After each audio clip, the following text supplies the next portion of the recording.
All right, welcome to Speak For Yourself. I'm Jason Whitlock. That's Marcellus Wiley, that dude. Yes, sir. Coming up, we'll tell you if Dak Prescott or Jared Goff has more on the line this week. And I've got another installment of the Emmy Award-winning That Dude's Dude. Dun, dun, dun, dun. Hey, I ain't get a Golden Globe, but we start every day with a Whitlock. What you got today, big dog? Oh, man, the Arizona Cardinals hiring of Cliff Kingsbury is not a football sound decision. It's a prisoner of the moment decision. It's a fad decision. It's the kind of decision-making that works in Hollywood or the music industry, but fails rather quickly in an industry that requires actual substance. The Cardinals hired Kingsbury because he's a tall Sean McVay, the Tom Cruise magazine cover boy of NFL coaches. In their press release announcing Kingsbury's hiring, the Cardinals bragged that Kingsbury is friends with McVay, and they called the Rams coach a genius. Keep in mind, McVay is being hailed as a genius, but not one person has called him a playoff winner as of this date. Sure. The NFC West has gone Hollywood. McVay, Kingsbury, and San Francisco head coach Kyle Shanahan are the new Rat Pack or Brat Pack. They're football's Frank Sinatra, Dean Martin, and Sammy Davis Jr. Hollywood loves style, cares little for substance. Oh, the Beatles are popular. We'll make a knockoff TV show and music group called The Monkees. That's Hollywood since the beginning of time. Football doesn't work that way, not successfully. McVay and Shanahan are cute and cuddly and seen as quarterback gurus. So the Cardinals hired their fair-haired golden boy coach. Problem is, there's no reason to believe Kingsbury is going to be successful. None. Since 1986, Texas Tech has had 4 head coaches: Spike Dike, Mike Leach, Tommy Tuberville, and Kingsbury. Only one of them finished with a losing record: Kingsbury. Yes, Kingsbury runs a quarterback-friendly offense, and he's likely going to be an asset for Arizona's young quarterback, Josh Rosen. But you don't hire NFL head coaches to coach one position or one player. This ain't basketball. It's not that easy. You have to worry about more than just making LeBron James happy. The best football head coaches coach their assistant coaches. That's the long-term sustainable winning formula. A football head coaches are adept at coaching the other grown men they work with on a day-to-day basis. The assistants coach the children, and the head coach arbitrates the disputes. That's what makes Bill Belichick Bill Belichick, his ability to lead his peers. The same goes for Nick Saban, Dabo Swinney, and Urban Meyer. You know why the Rams haven't been able to fix their high-priced, all-star-laden defense? Because pretty boy Sean McVay can't coach Wade Phillips. Phillips, no matter how experienced and talented he is, needs to be coached. That's the head coach's job. Look at Hugh Jackson. He's a tremendous offensive mind. He knows as much about offensive football as anyone in the game. He failed as a head coach because he can't coach his coaches. That's the job. Kingsbury's a bad hire. He might have some initial success and improve the play of Josh Rosen, but I think the Cardinals will regret this hire within 3 to 4 years. All right, joining the desk now are Fox Football NFL analyst D'Angelo Hall and Sean Merriman. Marcellus, I'll start with you. Yes, sir, sir. Kingsbury, bad hire.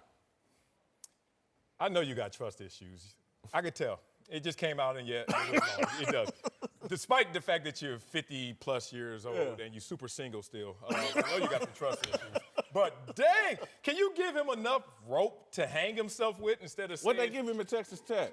Look, at Texas Tech, he had a top— He hung himself. No. He got fired. Well, he hung himself. He also showed his greatest attribute, which is I'm an offensive mind. Top 16 offense every single year he was there. Now, to your point, to your criticism, he must coach others. He must hire the right coaches. He must hire a tremendous defensive coordinator like Sean McVay did. But if you look at what he's there to do, it's twofold. One is to bring that offensive genius, and 2, fix Josh Rosen, who had the worst quarterback rating of all quarterbacks and who is also the can't-miss prospect in terms of being NFL ready. So if you bring him into the fold, you're saying in this copycat league, this should work. 7 of the 8 coaches remaining in the playoffs right now are offensive-minded, and half of them are former quarterbacks like Cliff Kingsbury. They all are cut from the same cloth. And you can't argue with those results. You can't argue with that success. And if this is a guy who's being respected and lauded by not only that group of people and those people who have faced Texas Tech, but even his former players. Patrick Mahomes is swearing by Cliff Kingsbury. I would too. Well, hey, look, if I was a player. Well, the success is why he swear by him. And look, at A&M, What success? At A&M, he helped Manziel become an Heisman Trophy winner. Like, if you just look at the individual cases, they're saying we have another individual case for you. It's called Josh Rosen, Arizona Cardinals. I support this hire, and I think it's going to work. If you bring in a coach that is 8-5, 4-8, 7-6, 5-7, 6-7, where's the success? I don't get it. Whenever you let go a Steve Wilks. So Steve Wilks was my defensive back coach when I played with the Chargers. So I know him as a person. So anytime you get rid of a first-time head coach after 1 year, there's normally a dispute with the organization. And since I know Steve Wilks, I know that wasn't the case. This is why you have a problem with people having problems with African-American coaches and why they aren't having the opportunities. You get rid of a guy after 1 year and you bring in this. If you bring in Coach one person. If you bring in Urban Meyer, if you bring in Nick Saban or someone who has a winning record and a long history of a winning record, nobody complains. But if you get rid of a first-time head coach after 1 year, after one season, and you bring in one coach to coach one player, this is where the gripe comes from. I think it's a horrible decision, not only for 3 or 4 years. I think it sets back the organization longer than that because even if you give this guy a chance to be there 3 and 4 years, you still going to have another 3 or 4 years to build. So they probably are setting this organization back at least by 5 years. I think it's a horrible decision. Yeah, and my problem isn't even with Cliff Kingsbury. My problem is with the Arizona Cardinals because, like you said, they're bringing him in to coach one position. If he was an offensive coordinator, bam, I don't have a problem with it. But you're asking this guy to coach men, coach grown men, some that probably he won't have the respect of some of those guys walking in that door. One, from just the way he handled the whole USC situation, and two, just like you said, his record doesn't show me that he deserves this. Ooh. And that's what it comes down to at this point. Some of these guys who are getting head coaching jobs don't necessarily deserve the opportunity. And that's all I want. I want to see guys who deserve the opportunity to be a head coach to get that chance. You're right. He doesn't. And make it even worse, everyone's trying to go with the trend right now because Sean McVay is having. But you know what? Let me cut you off real quick. I don't even think this has anything to do with Sean McVay. Oh, I think come on, they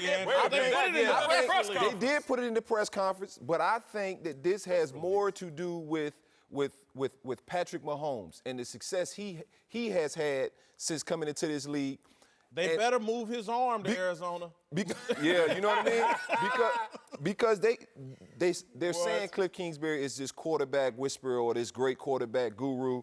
I mean, you got Pat Mahomes, who I feel like is that anomaly, the baseball kid who can throw it all kind of ways, strong arm, athletic, gets it mentally. But some of the other guys he's coached, Case Keenum, had his moments. Davis Webb. What? And Johnny Manziel, who we never thought was a pro-style quarterback. But to me, it's just a college gimmicky style where we can compile all these numbers, but at the end of the day, I still haven't taught you how to read a defense. I'm just going to tell you what the issue is going to be. And again, they talking about the grown men with big contracts on the field is one thing. Yeah. But now you have grown men with big contracts in the assistant coaching pool. And so they're going to have to go out and spend some money on a real defensive coordinator with some NFL experience. And he's going to be the boss of him. And trust me, that NFL defensive coordinator, I don't know who it is, he's not going to respect Kingsbury. Yeah. Kingsbury can't tell him nothing. Man, you don't know nothing about this game over here in the NFL. That's a nice little gimmick offense you ran in the Big 12, and it put up some numbers. But over here in this league, you know nothing. And so, again, the head coach has to coach the assistant coaches, and I just don't see it happening. And you put up numbers, but you still don't win. Wow. You don't win. Okay. You don't win. And I'm hearing that he's one of those kind of guys. I had a guy like this in Atlanta, Bobby Petrino, who cared nothing about the defense. He was strictly offense. And a lot of the beef with me and Coach Petrino, how it went down, when we still had Michael Vick and he was still considered on our roster. He wanted me to go over there and work with the offense, Bobby Petrino. I did. I was running routes all offseason, was feeling good. Mike Zimmer was my defensive coordinator. Hugh Jackson actually was the offensive coordinator under Bobby Petrino. So this offense was slated to be pretty darn good. So they would let me run routes. I was feeling excited. I was a young kid, one of the fastest guys in the league. And so when I went and finally said, well, Mike had got in trouble. So once that went down, I said, Coach, I kind of want to just focus on defense. Oh, he flipped the script. He, at that point, everything I did, he found a way to pick at it. He would walk past me sometimes and not speak. I mean, he just became a different person. And hearing Baker Mayfield talk about Cliff Kingsbury and his relationship with him after going out there as a freshman and competing and getting hurt and then feeling like after I got hurt, Coach Kingsbury never said a word to me.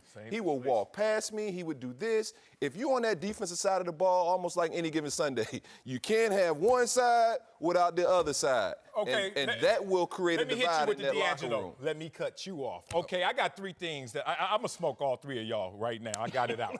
First one is you brought up a losing record, right? 5 of his 6 seasons at Texas Tech. You did, right? Yep. And I wonder who in NFL history had a losing record 5 of their first 6 seasons. And I wonder who won 2 Super Bowls with the Giants. Not as head coach. I wonder who that was. Bill Belichick. Okay, so no opportunity to get. Oh, yeah, we should give you But another the NFL chance. versus I'm not college, done. though. I got another one for you. Here's some smoke. The 4 teams right now that are still playing in the playoffs are Big 12 offenses. Chiefs, Rams, Saints, and then the Bears should be playing, but damn it, the field goal kicker. Man, that ain't no Big 12 offense because they score points. Okay, this is just The by, Saints? this is just All by right, the all right, X's go ahead. and I'm O's. gonna let you keep going. Okay, and then last but not least, Sean McVay does not focus in on the defense, to your point. He has Wade Phillips to do just that, and it's worked just fine for the Rams They got a and problem for the former coach of the year. They can't stop the run. The number one element you have to do, they can't stop the run. Do the Rams have a problem? They have a problem Do the defense. The Yes, Rams they since do. Sean McVay has been there is a problem. And we're going to see this weekend what happens. But See, I want back-to-back to go on the NFC West Belichick. I titles, want to go on the Belichick deal. Did you just hear me say everybody that coached at Texas Tech since 1986 has won, except for one person? Everybody that coaches for the Browns has been a failure. Bill Belichick, fine. Schottenheimer was not a failure. Don't do that. Well, Okay, I'm just saying, not everybody. Just let's keep it real. Fact-based. That was 40 years ago counts. when Marty had success. It counts. The Browns organization kills coaches. Bill Belichick's resume, having coached with Parcells and the Giants and having won Super Bowls, it's hard to second guess. Okay, I won't even have to say it's comparable to Bill Belichick's, but it's in the world of give the guy a chance. It's in the world of you can fix Josh Rosen. It's in the world of your Make him offensive learn line. it. Come be an OC in the NFL first. Yeah, it's just too different. It's so many other opportunities, so many other coaches. Why go over everyone's head that's in this pool right now to go get a college coach that has no successful winning season? This is bad back decision to making. back. Yeah. The general manager drafted Josh Rosen, and the general manager's all in on justifying wanna that be pick. wrong. Yes. And so now, the other 52 dudes in that locker room are going to be like, well, hold on, what about me?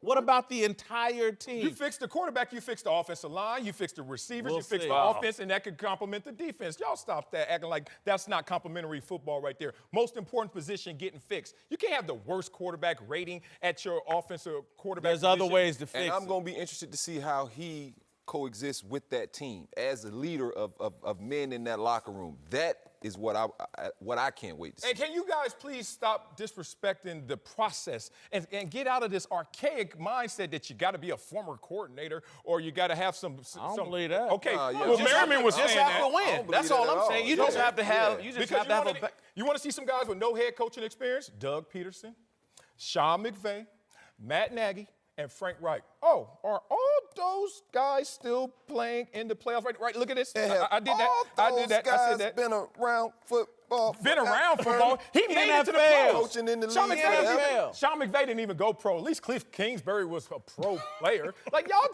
I just say it like I started off with. Give the guy enough rope to hang himself with. Again, make sure you just say hang himself again.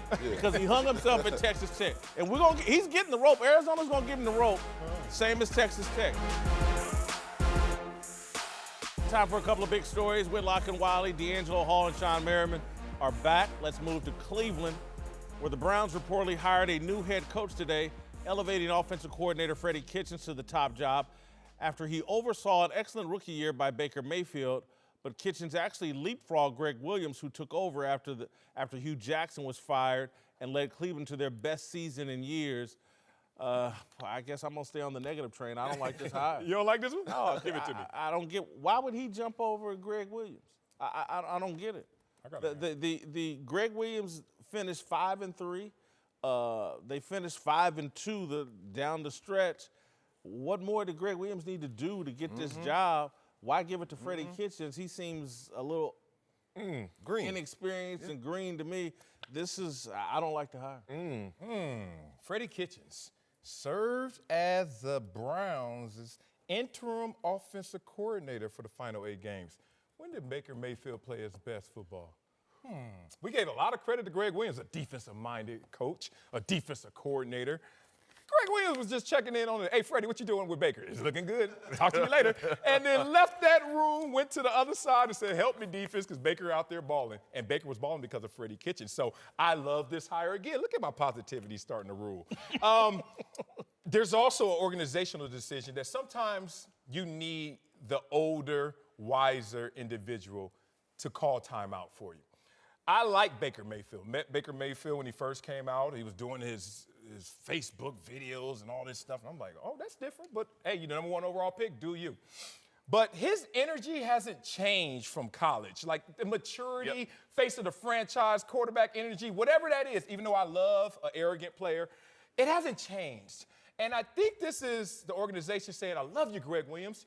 You deserve a lot of credit for what you did, stabilizing this ship after the fire of Hugh Jackson. However, we got to bring Baker Mayfield back. And I know you know where the bodies are buried, and he has this kind of relationship with you where he feels like he could go out there and be risque. I need Freddie to get this guy back, not only to playing great football like he did, but bring the personality a notch back so we can see him mature. See, I think Freddie would have more opportunity to do that as the offensive coordinator. As a head coach now, like we just talked about. As a head coach now, you have to basically, you're responsible for that whole team. Yeah. Every person on defense, every person on offense. You know, I'm with you, Whit. I kind of thought Greg Williams should have got this job because I thought this staff did a great job after that whole Hugh Jackson and who was it, Todd Haley? Yeah, that whole fiasco. I thought they did a great job, and I thought a lot of that had to do with the leadership from Greg Williams, and it trickled on down. I was a guy who thought, man, Freddie Kitchens, y'all giving him the offensive coordinator? Yeah, he called, they said he called plays in the 4th preseason game. And I joked like, heck, our coaches used to let us call plays if that qualifies him to be a coordinator. But he actually did a very good job. And so you're taking a guy who already was taken out of his comfort zone as a position coach and told to be an offensive coordinator who had all that responsibility, which he did a good job. And now you're going to give that man even more responsibility and say, hey, let's make you the head coach now. I just think it doesn't give him a fair chance, I think. I agree with this hire for one. Greg Williams is a great defensive coordinator. He doesn't have the temperament to manage a team. You have coaches that are great coordinators, and they move to head coaches, and they're not good. I mean, we love Wade Phillips, but Wade Phillips just wasn't that coach to move on and manage that many personalities. He's just not that type. For one, Greg Williams have too much of a past for them to deal with. With the whole bounty stuff and everything. That they can't. They got over that. Yeah, they got over it. But now you're putting a guy at head coach who had to manage the entire team. He has to go over to the wide receivers. He can't stay over on the defense side of the ball and just run those drills and correct the defense. Now you got to manage all those personalities. He didn't have the temperament. I love defensive-minded coaches as a head coach, but sometimes it just doesn't work out for the team across the board. See, I disagree. I felt like that Cleveland team needed a guy like Greg Williams. Because you're right. After coming from a guy like Hugh, who was so easygoing, hey, you don't have to practice today, man. Let the guys, if they want the day off, let them have the day off. Greg Williams ain't about that life. Hey, look, if you ain't practicing, you ain't playing, period. And so they needed that toughness. That was part of the conflict, it felt like, from watching Hard Knocks. Todd Haley believed, hey, this is how we did it. This is how you win games. Heck, you got to teach these guys in Cleveland how to win because they have no clue. Well, right? Let's go with Whitlock's point. And to his point, he should still be on the staff. That's what I'm saying. He's not going to be. He's not on the staff, though. He should be. Yeah, one of Whitlock's evergreen points about the Cleveland Browns is Why are we talking about Baker Mayfield and his personality and not enough about him breaking Russell Wilson's rookie passing record? Peyton right? Manning's, yeah. Peyton Manning's passing TD record. record. So why aren't we talking about that? It's because this thing got a little out of control. Gas meets fire, and it's a problem. Baker Mayfield and Greg Williams together forever is not the solution. So I like the Freddie Kitchens hire. All right, to another big story, this one in Denver, where the Broncos have reportedly tapped Bears defensive coordinator Vic Fangio as their next head coach. John Elway's last hire, Vance Joseph, lasted only 2 seasons. And in an odd twist, former head coach Gary Kubiak will return as the offensive coordinator. The Broncos have been in the wilderness since Peyton Manning left after winning the Super Bowl in 2015. Look, John Elway is my favorite NFL player of all time. I'm a bit of a John Elway homer. I like this hire. I like getting I like getting a veteran, a defensive coach, and then to me bringing Gary Kubiak back to run the offense. I think this is the perfect marriage. I think they got it right. Love this hire. I love this hire too. Different reasons. 7 of the 8 remaining coaches are offensive minded, right? So let's zig when everyone else is zagging. Let's actually start thinking about how we're going to stop these offenses instead of trying to just be the copycat next one in that fold. So I respect that uniqueness.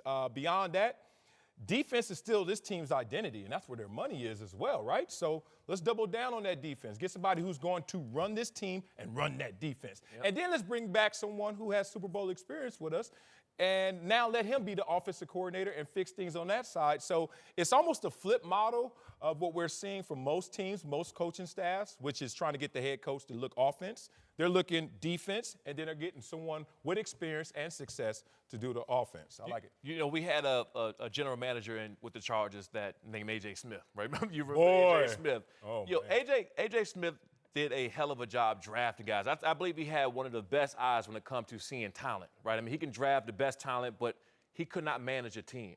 You know, John Elway's had that reverse effect where he's just not bringing in the right people in the past, but he does really well at managing a team. I think he got it right this time. I think for the first time since he came over and as a GM that he got right, he's bringing in the right people. This is a great hire. Yeah, and let me tell you why I also think it's a great hire and why he got it right. He got it right because Vic Fangio is one of the best defensive minds in the game today. He doesn't get a lot of credit. He's an older gentleman. He's 60 years old. And so a lot of people thought that the head coaching opportunities for him had already passed. But he's going to bring in, as a head coach, a guy who's not going to have an ego. He's been around this block a long time. And he's going to let Gary Kubiak. To me, this feels like a co-head coaching job for me. It feels like Gary Kubiak is going to solely have that offense. He's going to have input into who he needs on his roster offensively. And I think Vic Fangio do the same thing on defense. He'll have sole control of that defense. He won't have to necessarily worry about the offense. He'll have a guy, because Vic, even though he's been around the game a long time, it's his first time being a head football coach. He'll have a guy in his offensive coordinator, Gary Kubiak, who knows how things work. You know what I mean? Who can help him, who he can kind of, talk to about different situations that arise. But I don't think anything that'll happen through the course of this season or his tenure as a head coach, it'll be anything new, because Vic, like I said, he's been around the block so much. But to me, this definitely feels like a co-head coaching type of situation. And I love it because I don't see egos getting in the way of these two guys being successful. I think that's needed here. For clarity, Elway has had, this is what, his 4th coaching hire, and 2 of the previous 3 were successful. I mean, you won a Super Bowl, you lost a Super Bowl, and then Vance Joseph. We're going to let that go, right? So Elway's done it right at coaching. He hasn't done it right at the quarterback position. Well, who's picked the quarterback? What Elway's doing here is just going with experience. They went with an inexperienced guy last time, and it blew up in their face. Yeah. He's had success with experienced head coaches going back to that way. And one more thing. We got 20 seconds here. Stop being so premature. And look at here. Raiders, Rams, Chiefs in the same division with you. Offenses are coming. I mean, you got 6 games on the schedule in Penn that are like, you got to deal with even Gruden and Derek Carr. You're not going to have a great night of sleep that night. You got to deal with Gruden and all the schematics of it. And then the Rams and Chiefs, you got to go defense. Whitlock and Wiley, joined by D'Angelo Hall and Sean Merriman. It's time for That Dude's Dudes. Marcellus, what you got? I got some love for the big uglies out there in the trenches, the stars of the team who don't get enough shine. So let's show some love to Whitlock and myself. Let's go with the Dat Dudes of the week. Number 3, we're going to go with the Chicago Bears linebacker Leonard Floyd. The Bears lost to the Eagles, we all know. 3 tackles, 1 sack right here. Leonard Floyd bounces off Jason Peters and gets to Nick Foles for the sack and the celebration. Yes, now, Jason Peters is looking inside at the snap. Uh-oh, that's not good because you're on the road. We get that. But then they get to their set point. As you can see, Jason Peters feeling good about himself. A little square, but hey, we still got it a good set point. Now, Jason Peters continues to do some work with an expectation of his quarterback, Nick Foles. I know what you know what to do. You see that lane right there? Please step up in there. The real Nick Foles, please step up. But he does not. So now Jason Peters like, man, what you doing, dog? Carson Wentz anyone. But no, he forgets that he has to continue on the block no matter what Nick Foles does, and now it's time to ride that horse. It's time to get up on that horse, buck that pony, and bring him down to the ground safe and sound. No NFL issue there. Leonard Floyd, our third, that dude of the week. Now let's go to my team, the Chargers. Number 2, defensive end Melvin Ingram. Ball Number out. 2? Number 2, lightning strikes. I'm going to tell you why. You can see Melvin Ingram here had a monster game, 7 tackles, 2 sacks. Used a quick spin move to get to Lamar Jackson for the sack. And I need that thing and let the boy know that Chargers. Melvin Ingram right here uses the quick spin move to get Lamar Jackson. Oh, when you stab and punch me, please put it in the proper position. If not, I will use that against you and put my power leg down and position myself for some lightning to hit it. And then I'm about to spin up out of that. Use all your leverage against you because you had a bad stab move. You see Melvin Ingram right there. Textbook, as Tupac would say, picture perfect. I'll make a perfect picture. He is hitting that boy with every level of the textbook on the spin move. Now you can see right here, they get into a little huddle. Into each other. Oh, that's so hey, sweet. help me out, dog. Let me know. How we going to block Melvin Ingram? Oh, we not? Oh, okay. Now we try to recover. Melvin Ingram hits him with the dead arm. Dead arm means just twist the upper body, give him nothing to hit, no leverage, no contact point. Lamar Jackson take that. Melvin Ingram, high step, L.A. Chargers. Melvin Ingram, number 2. That You dude need to of the teach week. him that lights out move. It's coming this week. It's coming There this it week. is. And now let's go with number 1, Whitlock. Colts offensive guard Quentin Nelson.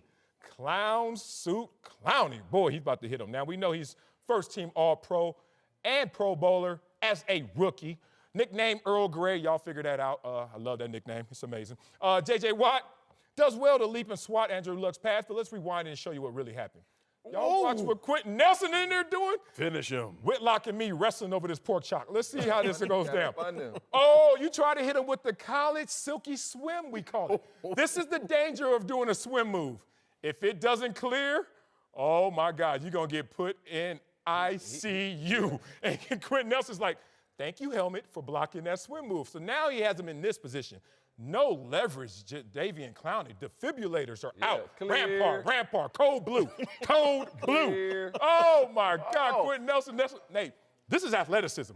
That leg is dangling, but his eyes are big. They bug-eyed because he knows what's about to happen. Clown suit, Clowney. He is about to get him, and Quentin Nelson will finish this. Jadavian's doing all he can, but there's nothing you can do to avoid what's Down coming. goes Clowney. And now, Down goes Clowney. the yin-yang symbol. Look at them boys, yin-yang twins out there. Oh, my God, Earl Grey, I see you, brother. Quentin Nelson, you a beast. I'm glad I'm retired. You are number 1, that dude of the week. Ooh, pancake special. Man. All right, thank you, my sons. Great job. was it. Let's move to L.A. Coliseum, where the Rams host the Cowboys in a divisional round showdown Saturday night. Dak Prescott has been facing doubters all year, and a win this week could go a long way towards silencing his critics. And while nobody doubts Jared Goff's abilities throwing the ball, another early exit from the postseason could put a serious ding in his reputation. I actually think Jared Goff has more to lose in this game than actually Dak Prescott. Okay. Dak Prescott is supported by the owner, Jerry Jones. Yeah. Sean McVay did not draft Jared Goff. Ah. And Jared Goff has had a poor finish to the regular season. And if he bows out of these playoffs with a poor performance, Sean McVay maybe next year, but Sean McVay can wiggle himself loose from Jared Goff and point the finger at Jared Goff. I think there's more to be won and lost in this game for Jared Goff than Dak Prescott. Interesting take. I won't argue against it, but I do have a different side and different perspective. I'm looking at Dak Prescott, And I say there's more for him and more meaning in this game for him in terms of the positives and negatives. Think about it. Jared Goff, he's already been through the fire. He got beat up. His first 7 games, his rookie year, oh my goodness, 0-7, you're a bust. And then he just has backed that up with consecutive years of almost being an NFL MVP, playing at that highest level. So he's already been through the fire. Dak is still in the fire, not been through it, still going through it. And if Dak Prescott goes out there and plays well, people are going to say, okay, it's time to eat a little more crow from you, Dak. But if Dak goes out there and messes up, people like myself and others who are critical of Dak will sit there and say, told y'all, I told you, this is all we've been waiting for. So I think there are lower lows for Dak Prescott. That's why I think this game means more for him. Yeah, I don't think neither one of these guys are in fear of not being their team's quarterback moving forward long term. Agreed. But with that being said, I just think the pressure's on Dak because more people don't believe in Dak than I think Jared Goff. I think Jared Goff has a stable of people, especially people in the media, who believe he is a elite quarterback or right on that cusp. And I was kind of hesitant to give him that moniker right now because the way he's ended the season. You know, it's been plays out there on the field where I've seen that just take the check down. Just take the check down, where he's just being a little too greedy. And he was getting away with it earlier in the season. And now he's not getting away with it. Teams are starting to say, hey, look, we know Jared and this offense wants the home run ball. So we're going to put 2 guys on that, leave this guy open, and he's just not being patient enough. And so he still has a lot to prove to me for me to really buy the hype. But I think the masses have already bought the hype of Jared Goff and Sean McVay fixed him. I still think, like you said, it's still something left I need to see. I need to see him go out there and really consistently do it. But I think it's more pressure on Dak because I think it's more people don't believe that Dak can beat them throwing the ball all over the field. What pressure on Dak? Dak is an average quarterback. I said it before. I say it 10 more times. No, I agree. I agree with Whit, right? Mo. Jared Goff is in a lose-lose situation because you go out and beat the Dallas Cowboys. Or more importantly, you beat Dak Prescott. Okay, you beat Dak Prescott. Whoopee, congratulations. You lose to him, whoopee, congratulations, because you know Dak Prescott is not going to win and lose the game for the Dallas Cowboys. It's going to be because of everybody else. It's going to be because of that defense. It's going to be because Amari Cooper came out and made some spectacular plays. It's going to be because the coach went out there and called some spectacular plays. The game is not going to be won or lost because of Dak Prescott anyway. They're not even in the playoffs because of Dak Prescott. They're in the playoffs because of everyone else. So Jared Goff is in a lose-lose situation no matter how you see it. The pressure's on him. Yeah, the pressure is on Dak. Trust me. And I understand what you're saying, Merriman. Agree. But think about this. Anyone who has criticism of Jared Goff has to remember what happened this year and really dive into the details. It's as simple as this. Cooper Kupp, roommate, best friend, safety security valve. blanket, safety valve goes down in the Seattle game. What happens to now you look at Jared Goff, he stops taking the short intermediate route, which Cooper Kupp loved that real estate. Yeah. And all of a sudden he just started going over top because he's trying to compensate. A lot of young quarterbacks feel that pressure. He's an NFL MVP caliber quarterback who's trying to keep those numbers up and keep this offense rolling, but you just lost a key part of that offense and that engine. So I just think that Jared Goff is fine no matter his lowest of lows because he lost something that was If he stinks it up, again, he's not even the face. He might be 3rd or 4th on the totem pole in the face of the Rams. After Gurley, certainly after McVay, after Aaron Donald. And so he's easier to walk away from. Jerry Jones has made it crystal clear who his quarterback is, ownership. And so it's great to have fan and media support, but fans are fickle and so is the media. Jared Goff goes out here and stinks it up and they don't play well. Trust me, we're going to be on this show lighting a fire under his rear end. But we've seen Jared, too, come out and say, hey, this guy's going to be here. He's going to be here. He's going to be here. And then the guy's cut next season. And so, Jared can love him up all he wants. You're right. I mean, I feel like you're right that Dak's not going anywhere. But, I mean, we've seen Jared backtrack before. And yeah, I'm living proof. We shall see. One and done. One and done. Time to put on our thinking caps D'Angelo Hall and Sean Merriman, Virginia Tech and Maryland's finest. Lord, Pop 48 up here. Lord. As you all know, I'm a journalist, and we've got our resident Ivy Leaguer, Columbia's very own Marcellus Wiley here. So we're going to take a deeper look at a big issue in sports. Got a special cap for our Columbia grad, Darnell. Bring it on. Slimmer Darnell, little Darnell. Yeah. In that gym. That resolution. Good, yeah. See you, bro. 2 years. All right, let's move to Pittsburgh, Shall we? where the Steelers' season may be over, but the drama around Antonio Brown is still growing. Since it surfaced that Brown was actually benched for the Steelers' final game, former Steeler Ryan Clark has been highly critical of his old teammate, and yesterday revealed that Brown cussed out former defensive coordinator Dick LeBeau, one of the most respected coaches in the league. Clark also took his old coach Mike Tomlin to task for allowing the whole situation to get so out of hand this season. All right, I've been critical of Mike Tomlin in the past, and they certainly have, I think, some discipline issues in Pittsburgh. But I can't put this all on Mike Tomlin. There you go. I think this organization, if you really understand the history of it, going all the way back to Chuck Noll, they don't empower their head coaches in Pittsburgh. That organization's run from the very top down, and the coaches aren't nearly as powerful as a Bill Belichick is in New England, Pete Carroll in Seattle. The coaches don't control things, and I think in this era of football where the players make so much money, the coach has to have more control and power if he's going to fix these kind of dysfunctional issues. And so I think it's going to be very hard. They can let go of AB, but there will be new problems in Pittsburgh because of the way the organization is set up. Yeah, it's a leaky water hose. Grandma used to always say it. Once you got one leak, baby, stop trying to patch that thing up. Save up and get a new one, baby. You know why? Because you patch this up, leak over here, leak over here. You trade Antonio Brown, you still got an organizational issue to deal with. So I can agree with you there. I don't understand the shots at Mike Tomlin, constantly the shots at Mike Tomlin, where they're coming from, how this even morphs into a story more about him and his lack of control.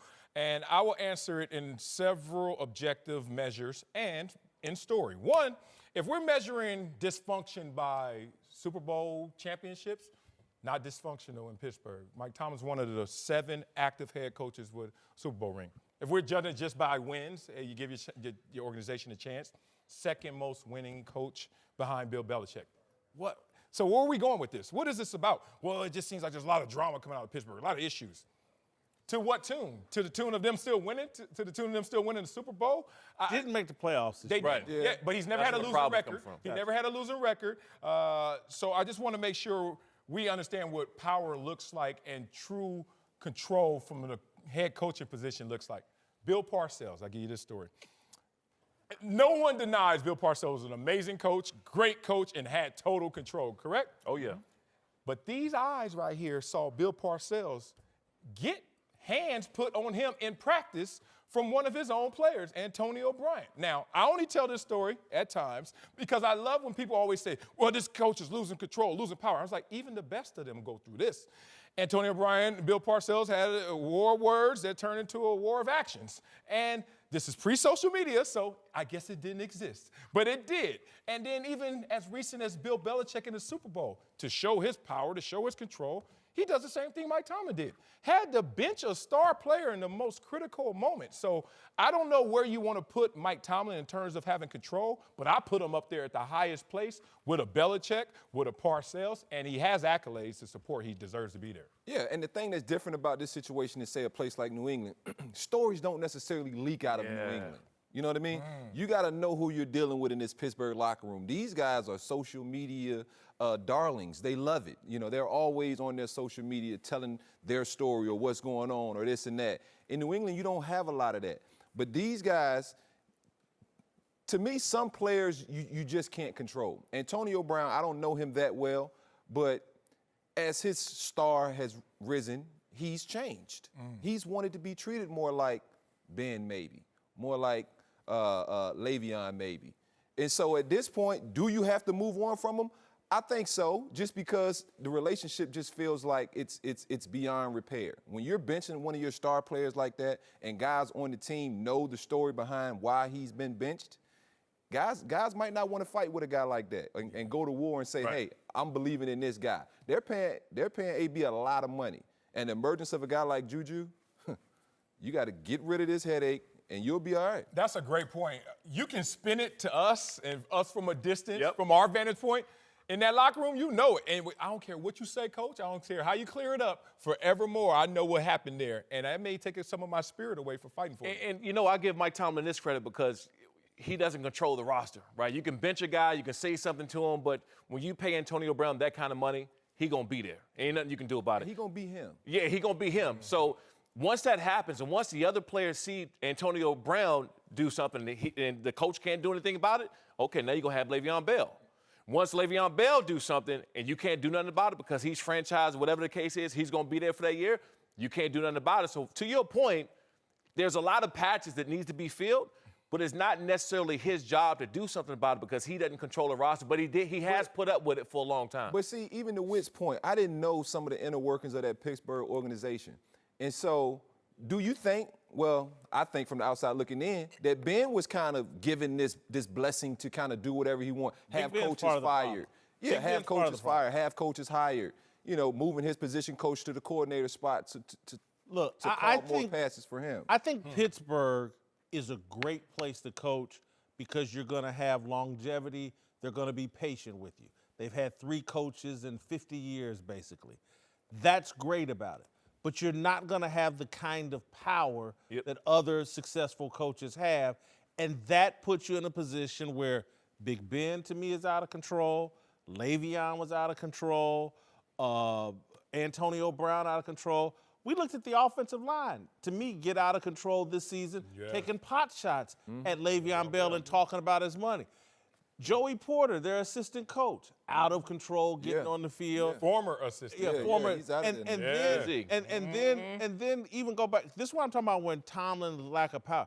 They installed Todd Haley as the offensive coordinator. That wasn't a Tomlin decision. Dick Haley, Todd Haley's father, worked in the Steelers organization in the front office for a long time. That's why Todd Haley was brought back there. And then even this year when it became to replacing Todd Haley, that was more of a Big Ben call, him elevating his quarterback coach and his boy. I never make excuses for Mike Tomlin because, again, not making the playoffs, unacceptable. Some of the decision-making is unacceptable in my view. Some of the things he's done, stepping on the field and interfering with a kickoff return, some of it is on Tomlin, but a lot of it that's not talked about is situational in Pittsburgh. You got a coach that's had success but doesn't have the power of a successful coach. You know, I see a parallel to one of your great points about Wade Phillips and what the Rams did defensively this year is you may have taken on too much and more than you can handle, right? But in personalities. And I'm thinking like Mike Tomlin, you say he doesn't have control of the roster and some of the coaching hires. I've worked with all of these guys in some form of capacity, whether it's in personal relationship or actually play with Todd Haley. Todd Haley, Joey Porter, Antonio Brown, Big Ben, and Le'Veon Bell on one team. It's too much fire, brother. It's just too much fire. You're lucky the house is still standing. That's crazy. And that's just a lot of personality. I'm not going to sit here and say I feel sorry for Mike Tomlin. I think he's done a marvelous job despite distraction. But part of their distraction is someone is not thinking about the personality, which is making this combustion. We're joined now by Fox NBA analyst, Iceberg Jim Jackson. All right, let's move to the NBA, where the Warriors easily blew out the Knicks last night. New York has long been rumored to be one of Kevin Durant's most likely destinations if he leaves in free agency this summer. And Knicks legend Walt Clyde Frazier says that if KD brings a title back to Madison Square Garden, it would put him on the same level as Michael Jordan and LeBron James. I completely agree with Clyde Frazier here. And I think same level is tough, but it puts him in that conversation. And Kobe was in this spot, I think, after Shaq left. When Kobe, by getting those additional 2 championships, elevated himself greatly in the discussion of all-time greats. And if Kevin Durant, to me, goes to New York and brings the title there, I think he vaults past Kobe Bryant and puts himself where you can actually have a conversation about he and LeBron James. Not Michael Jordan, in my opinion, but LeBron James. Boy, you crazy. No MJ, huh? No MJ, no, right? Just No. Walt Frazier. We call this the two-hand tap. You ever say something and then someone just comes up to you and you're like, what'd I say? Bruce Bowen got the two-hand tap, you know, when Bruce Bowen was talking about Kawhi Leonard, and all of a sudden, it got really harsh for him. He got the axe. Kurt Warner has done this before, and Walt Frazier's trying to walk it back too, saying, in the summer, it didn't sound with the same energy as what he's saying now. Oh, you can enter the GOAT conversation. Before, it's like, oh, you went somewhere, they didn't need you. And they, whoa, that's smoke. And I think that he's trying to walk that back. That said, golly, Kevin Durant is a mega baller, mega star, no matter which team he's on. Number one media market in the world is New York. We get it in our country. Why? Because they can sell the message better than anybody. What they selling right now is, come here, and if you win here, and we haven't won in 40-plus years, oh, my God, everything changes. Not so true. Same reason why they say that they're the Mecca of basketball. A little archaic. No one's sitting there saying, I go to New York and that's where only ballers are. So for me, this is just a lot of mixed signals trying to get a guy in recruiting, but not keeping it thorough, not keeping it 100. Go to the Clippers if you really want to go somewhere where they haven't won. why do we always get back to the Clippers? Because that's the best. That maximum impact in the NBA right now is a star going to the Clippers and winning championship. Not true. Not true. Not true. I agree with Walt from this. I think LeBron put himself in a separate category when he went back to Cleveland and won it, even though he had Kyrie and Kevin Love. He kind of separated himself by going back and doing that. For Kevin Durant to be able to go and do it, it won't be on his own because he's going to need two other people to help do it when he gets to wherever he goes, if he went to New York. So it would put him in a different category. But also what Walt said, asterisk by his name, okay, which I think is the key here because the two he won in Golden State, and he might win a third, I don't know. I think you got to be careful with asterisks because in history, we can all put asterisks on something. I can say, well, when Bill Russell played, it was only 8 other teams he had to play against, so the level of competition wasn't that good. I can say when San Antonio won it in 98-99, hell, it was a lockout season. We didn't play a full season. Or I can say the Houston Rockets back-to-back. No Jordan. No Jordan. So we can pick and choose how we want to put an asterisk on something, but all of those teams that won it had to do it in the time frame in which they play. And Kevin Durant just happens to be in a time frame where guys are more likely to jump ship, to go somewhere else and play in order to get a championship. Because would we look at Barkley differently if he had won it in Houston? Because even though he won at the end of his career, he went to chase a championship. Yes, he did. You know, but he didn't win it. So I think we got to be careful once we start talking about that because that puts you in a different frame and a different conversation. Having said that, though, I don't get it, Marcellus. You think, honest to goodness, New York is the media capital of the world, even though Silicon Valley's trying to usurp them. But if he brings a championship to the Knicks, you don't think that changes the conversation about Kevin Durant significantly? I think it will in terms of volume. Look, the messaging will be in a volume and a quantity that's just like it's going to elevate him because he's going to be in that conversation more so than any other place because it is the media market. But then we're going to dive into the details. Who else came with him? Like, to Jimmy's point, he's not doing it by himself, so who else is on that roster? It's almost like he has to go to a bare bones roster and then he's going to get the proper respect. Because if he goes there with stars, then we're going to hear that conversation. All he needs to be is the very best player on that team. He's been that on the last 2 championships. There's an argument about Steph. NBA MVP, here's finals. the problem, though. They won it before. So his added value, you can't quantify it because they won it before. If he goes to New York,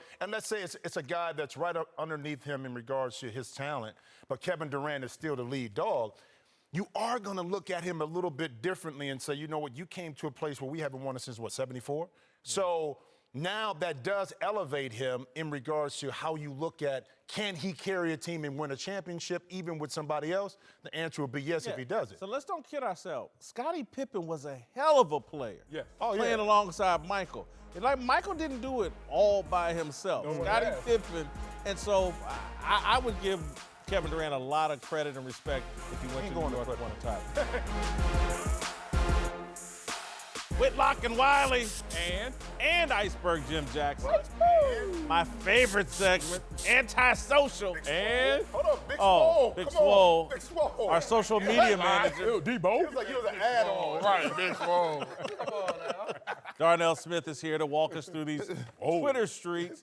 Darnell, tomorrow raise that chair up. I think they got you a little low. Tomorrow. Not tomorrow. Don't worry about it tomorrow. Too many squats. Them LBs on there. Right. Stop. What's popping? Yeah, man, let's start with Deshaun Watson. The Clemson alum was on the sidelines at the national championship game on Monday night, and I can't believe what one radio host had to say about it. I know I'm going to sound like an old pawpaw, but seriously, Deshaun Watson is a starting QB in the NFL, and he couldn't dress better? You're not a corner or a wide receiver. You're a QB. You're a brand. But my man Deshaun kept it cool in his response. LMAO, my brand is pretty solid, Jared. I think I was very comfortable and chill to cheer on my university. Y'all like how Deshaun handled this strange criticism? I do, and I don't get the criticism at all. Yeah, you can't chill. Because I love the way he's dressed because I don't think he looks so casual that I didn't even realize it's Deshaun Watson. He's not drawing attention to himself. He's keeping the spotlight on the actual Clemson players. I didn't get it at all.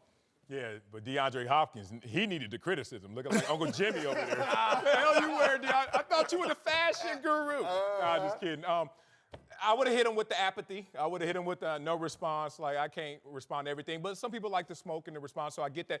If you can't be casual at a sporting event, when can you? I hate when I go to Laker games sometimes, you know, in my rare free time. Go to Laker games? When they play the Clippers. And I'll be looking at, I'm looking at the men. I'm like, why y'all so suited and booted? And then the ladies in heels, I'm like, where y'all going? It take a lot of energy to do a lot of that stuff to kind of get yourself up. I'm like, it took you about 2 or 3 hours just to go to a game. He looks comfortable. Yes. He's chilling. He's cheering on his team. I mean, what's the problem, bro? Yeah, what's up? I mean, you want him to come in with a 3-piece on? Yeah. He's a kid, too. It's not that long ago that he was on that team.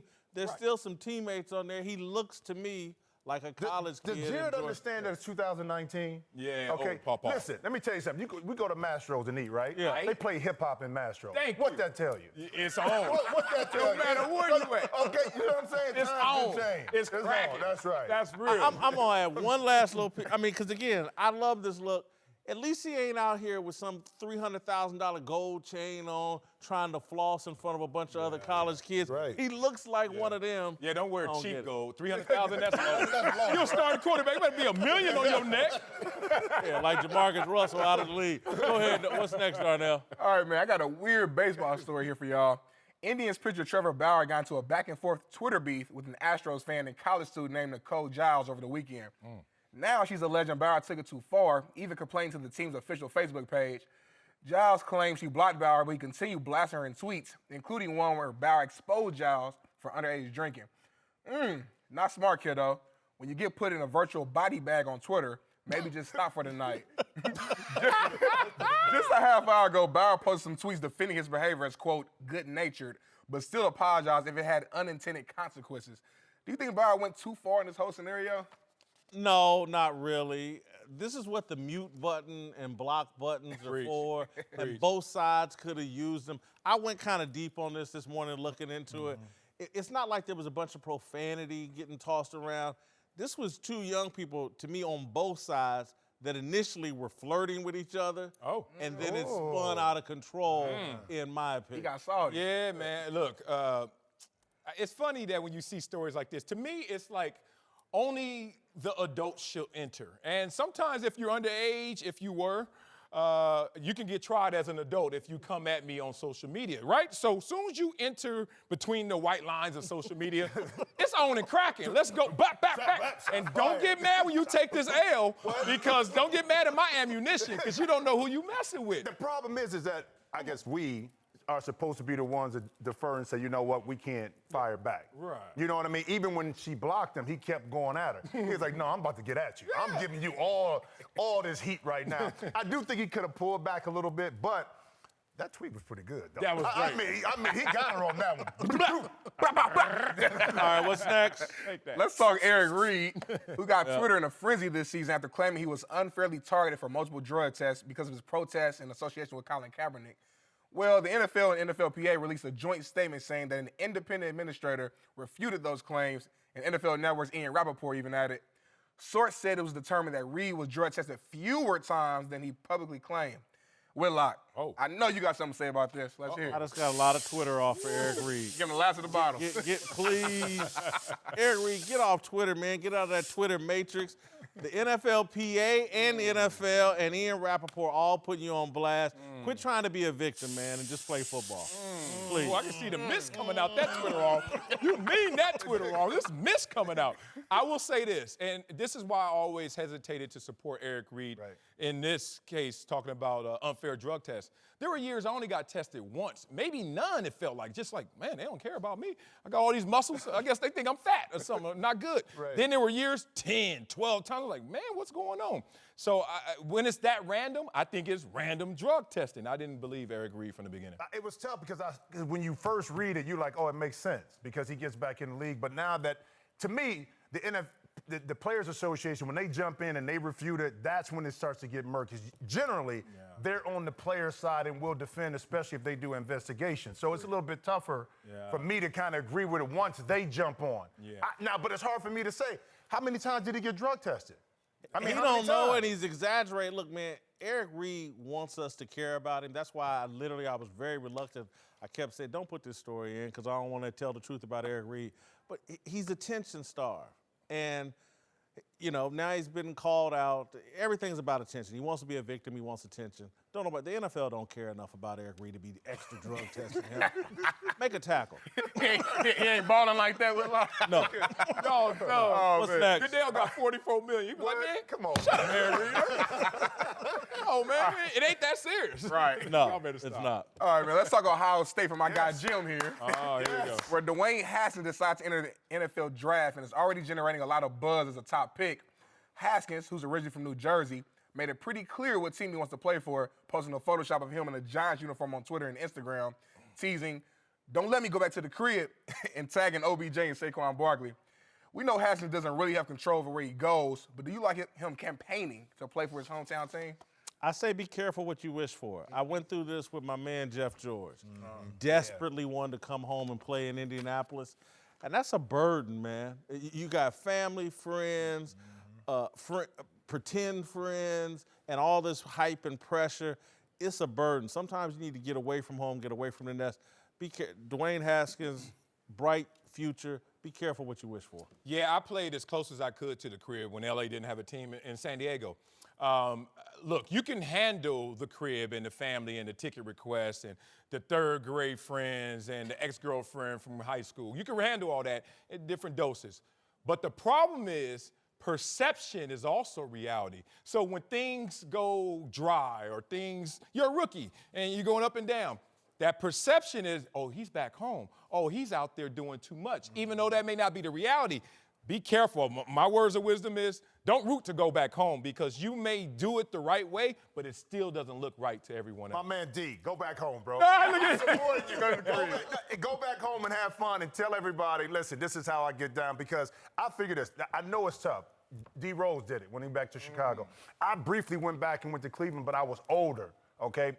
Where's his maturity level? Who's behind him? His background has been pretty good in regards to who he is as a young man. True. So if he can handle that part of it, then he'll be fine. Now, it is added pressure, no doubt. Stop it, man. It is. No, Jimmy, you know what? I'm supporting my man. Go back home. I love it. Go back home and show him how we do at OSU, that we handle all of that. You know, I love what you said. Yeah. You're right, except this. What? Because he's putting these tweets out already, it's showing me he's not handling it perfectly, even before it even gets there. He's telling the team. Like, you wouldn't do this. He's telling the team, don't grab me. I Let want me to go break and do some that. news to you. What? Had you gone to Michigan instead of Ohio State, you would have been a much better player. Why You you had say left that? home and gone to Michigan and went to a real school Oh, a real other than school. Ohio State.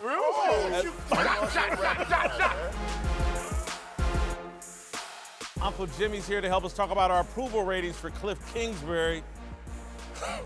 Smokey and the Bandits, Smokey, what Just your Forest Rangers, Smokey, what is this? Well, first of all, nephew, if you knew your history, you would know that I'm one of the surviving members of the Canadian Colored Guard. That's not the name of y'all.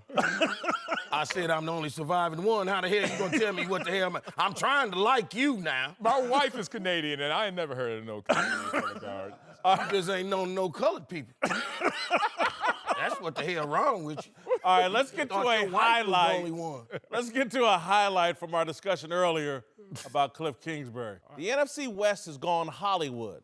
McVay, Kingsbury, and San Francisco head coach Kyle Shanahan are the new Rat Pack or Brat Pack. 7 of the 8 coaches remaining in the playoffs right now are offensive-minded, and half of them are former quarterbacks like Cliff Kingsbury. They all are cut from the same cloth, and you can't argue with those results. You can't argue with that success. I support this hire, and I think it's going to work. Marcel, I'm still blown away you support this hire, Marcel. They're hiring based on looks. Hey, looks can be deceiving or achieving. Uncle Jimmy, what's your take? Well, I mean, hey, we know how I got the job. What's your take, man? Well, you know, Jason, I heard you refer to him. You called him the Rat Pack, the Brat Pack or whatever. It kind of reminded me of one of the nicknames that some of my homies used to describe my 5 ex-wives. Called them the Fat Pack. The what? Fat Pack. The what? That ain't right. The Fat Pack. Boom Boom Belinda's? What you dealing with? What the hell you laughing at, man? What's so funny? I'm part of the Fat Pack. I guess that's why. Go ahead. I mean, I'm just saying, man, everybody, you know, you make fun of it, you laugh about it, man. I'm not insulted, you know. Ain't no shame to my game. You know. See, what happens is, man, you know, first of all, the Bible tell you, you don't judge a man by the strength in his arms. You judge him by the gray in his head. You see what I'm saying? So therefore, the Bible teaches me and tells me that what a man don't understand, then that's what he gonna talk about, and that's what he gonna disrespect. Ooh. Going You deep. see what I'm saying? Going deep on you with it? See, so what I'm trying to tell you is, man, you don't know, you sound jealous of McVay. You sound jealous Shaka-laka-laka. of Kingsbury. I sound jealous. Get out of here. I sound jealous. A little Yeah, bit. yeah. A little bit. You sound jealous. You're jealous of their good looks. It's something that you've never had. It's something that you never will. Check.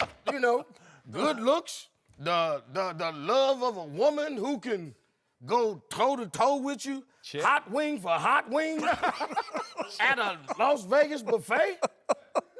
And now you want to sit up here and knock what you don't know nothing about? And, I mean, if I'm going to be 100, that's... Where the camera at? That's what drives me crazy about your boy Charles Barkley. Oh, what about Man, you? he always making fun of big women. That's You know what I'm saying? Always talking about Kenny, they too big. They come in my house, they fall through the linoleum, Kenny. He can't handle the heat. He needs to stay the hell up out the kitchen. You know, everybody ain't built for that kind of fire. They ain't about that life. Uncle Jimmy about that life. Smokey? You know, that's why they call me the notorious B.I. Jimmy. You understand me? I'll tell you in a minute. Believe me, sweetie, I got enough to feed the greedy. See, you and Barkley both telling on yourself. See, it's just about keeping it real. Huh? Jimmy. Boy, he decoded the hell out of that. He got you on your heels. Huh? You I'm going to my approval rating, man. I'm not messing with that. I'm not sweating up here. I'm not. We are. I got Cliff Like a King. hoe in church. It's been a long time since I've given out a dumpster fire. Oh. Kingsbury is a dumpster fire. I got him at a 34. Job performance at a 6. He just got fired at Texas Tech, where everybody's successful. All-time greatness a 2. Remember.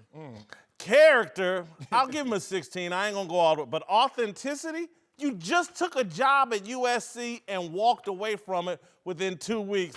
No authenticity, a 10. 34 overall, dumpster fire. Oh, man, I think of him much higher than that. Look, really? He's a role player to me, bottom line role player. I got to see what he's going to do when he gets there. But if you give me the proposal, fire me at Texas Tech and I'll be the head coach of the Cardinals. Yes, please. So I take that. he touched the football Jesus in Patrick Mahomes' garment. And he made Patrick Mahomes who Patrick Mahomes was. Patrick Mahomes' is daddy and mama made Patrick Mahomes who he is. Yeah, looks should be a category in this. Because if you look at him, he's a pretty good-looking dude. Look at that guy. And no more gangster than a guy who's like USC. How you gonna give him a 25 authenticity, Marcellus? Fight on.